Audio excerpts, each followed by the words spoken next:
Yes, there are ghosts in this basement. Did I just say there was a petting zoo downstairs? No, there are ghosts downstairs. He did. He owed me a shit ton of money.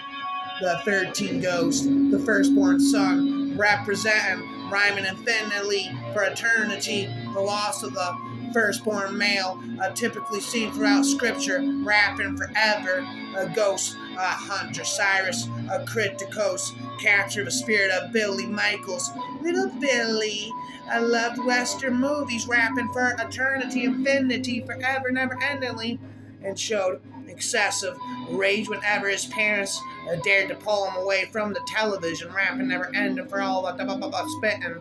One day, Billy was challenged to a duel by a neighbor boy who had recently found a real steel tipped arrow in his father's closet, and Billy, refusing to accept defeat, brought a toy cap gun. The kid was a hell of a shot because the arrow struck Billy right through the back of his head. Oh my God! And came out through the middle of his forehead. The neighbor boy was arrested and taken to a juvenile detention center. Rapper forever. What a tragic story, rapping Monopoly. And death, Billy seen wearing embroidered Western style button up, a similar rapper, feather, a neat headpiece, old school ghost, don't know about cultural appropriation, and wields a tomahawk, axe, blah, blah, blah, blah, blah, blah, tomahawk, blah, blah, blah, blah.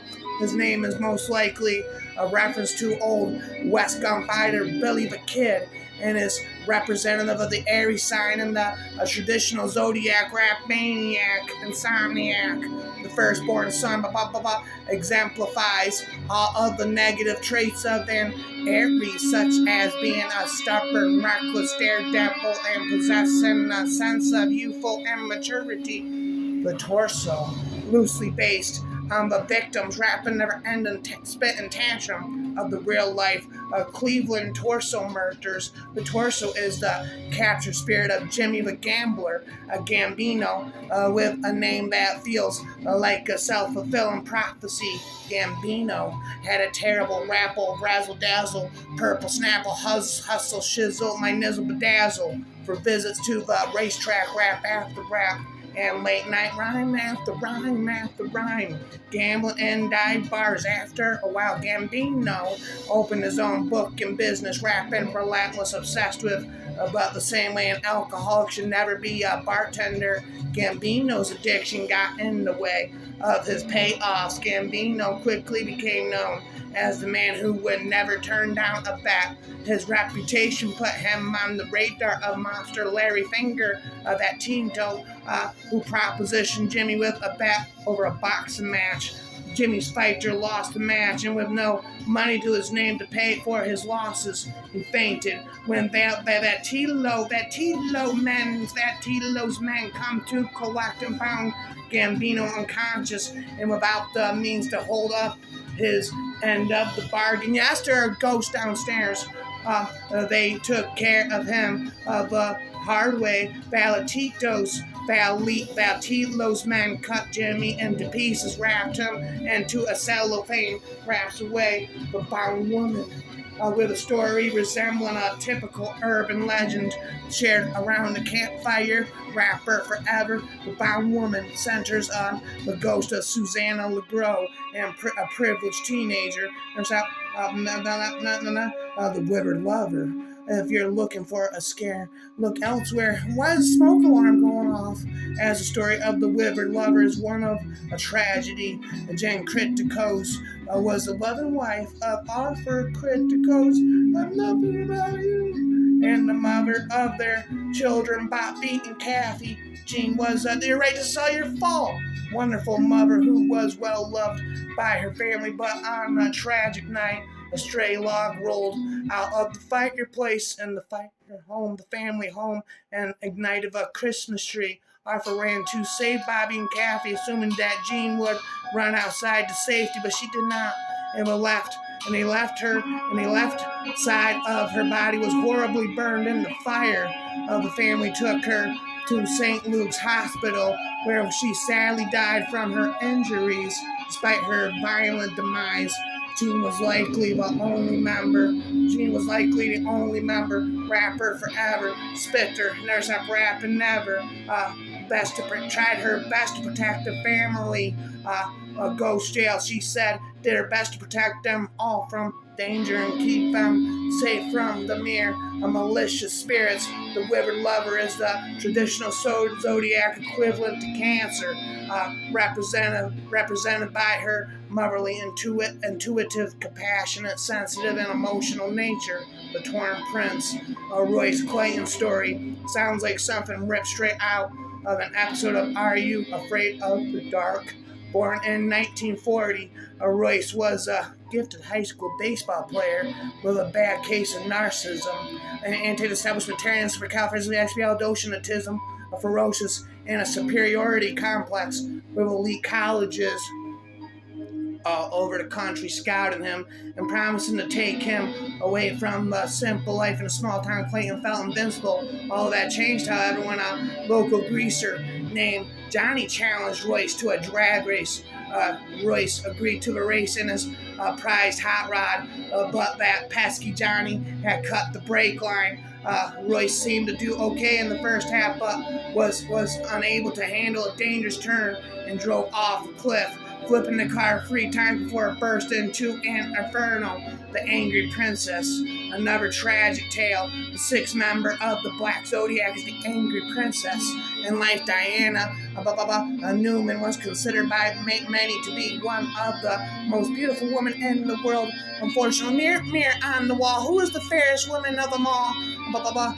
She sought assistance of a plastic surgeon to aid her low self-esteem, unfortunately fueled by a slew of abusive boyfriends working for the surgeon.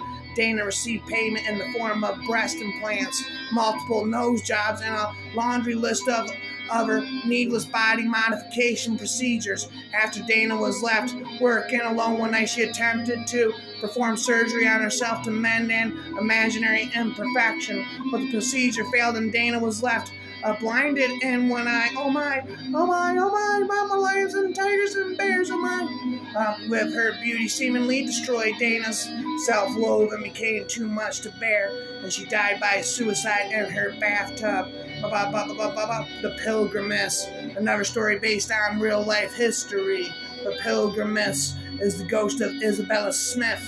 In 1675, the orphan Isabella emigrated to a small New England town in the hopes of starting a better life. Unfortunately, the established colony didn't take too kindly to outsiders, and she was isolated from the rest of the community. Shortly after her arrival, a mysterious illness struck the town's livestock, and they all died. A local preacher rapper forever decided to use their deaths as a means to cause Isabella to witchcraft.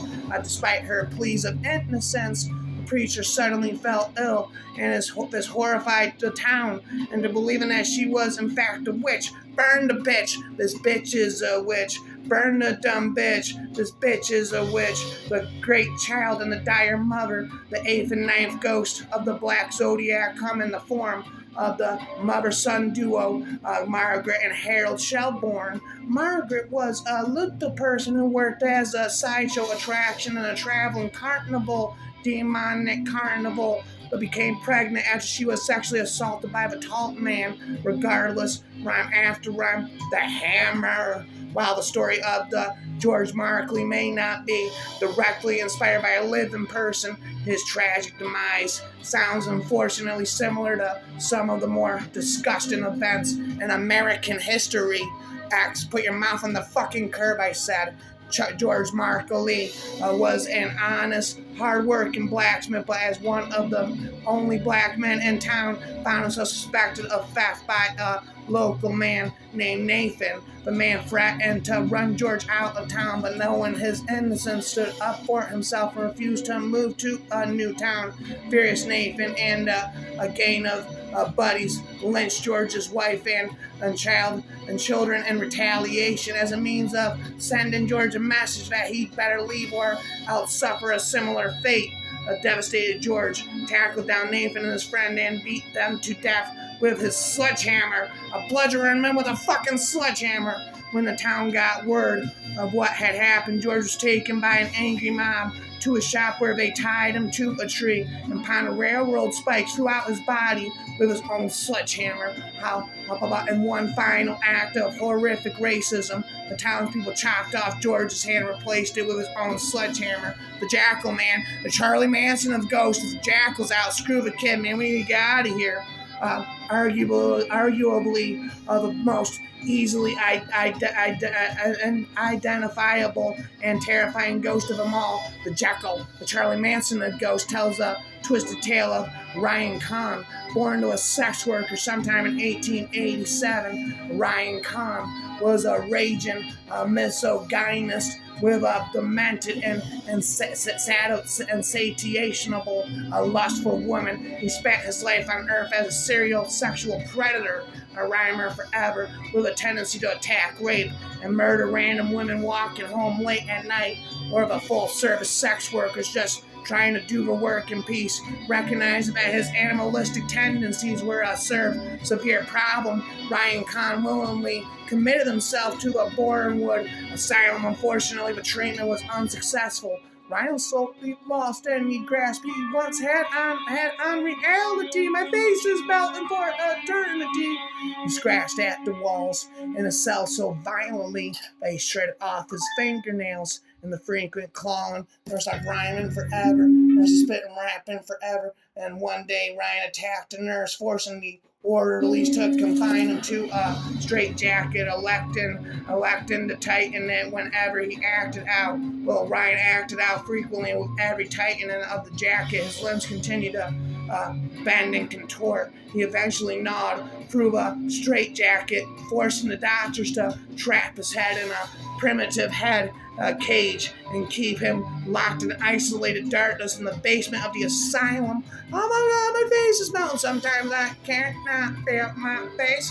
You'll never see me far from grace. Ryan grew to hate any form of human contact, screaming wildly whenever anyone dared approach him. The asylum eventually caught fire, but instead of fleeing with the rest, Ryan elected to stay within the cell and let the fire take him over. He is said to be present and represent a chorus, extremism, rebellion, and lack of empathy, but it feels cruel to associate any sign with someone as viciously evil as the Jackal, the Juggernaut, Horus, the Breaker. Mahoney is the first member of the Black Zodiac that were introduced to in the 13 Ghosts. As the opening scene of the show shows Cyrus and his team capturing his ghost in a junkyard after Forever Rapper baiting him with a semi-truck filled with blood. Abandoned by his mother and raised by his father, Horace was relentlessly teased as a child due to his abnormal height and facial disfigurements, skin disease. His father gave him a job at his junkyard, chopping and crushing up old cars with which Horace did alone for most of his teenage years. Unfortunately, after his father died, rhyme after rhyme, Horace went insane as a result of his isolation and became a serial killer. For years, Horace would pick up hitchhikers and motorists requiring assistance and bring them back to his junkyard, eventually breaking every bone in their body and then ripping them apart with his bare hands to use their meat as for food for his dogs. As Horace the Rapper again, the broken heart. While the standard of the Zodiac only features 12 signs, the Black Zodiac required a 13 ghosts in order to activate a machine, Basileus machine, which doubled as Cyrus Critico's mansion, said to be designed by the devil and powered by the dead. The machine requires 13 ghosts, 13 earthbound spirits to open the Ocularis Infernum, allowing the owner incalculable power. The core of Cyrus' two-story mansion made of ectobar gas, ashed with Latin, be sacrificed willingly out to love, in contrast to the other earthbound spirits who died of agony. Hence the 13th ghost, the origin of the forever origin of the 13 ghosts freestyle, yo.